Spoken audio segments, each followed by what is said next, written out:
How to add product to your shop on your page. Hi guys, in this video I will show you how to add product to your page on Facebook app, easy and quick. So first thing, go to your Facebook, click on it. Click on those three lines and go to your page. Once you are in your page, all you need to do is scroll over this list and click on more. In here you're gonna find shops. Click on it.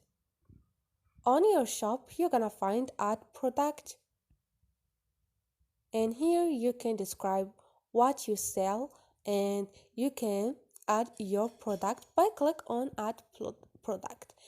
And once you are done, just click on save. And this is it guys, easy and quick.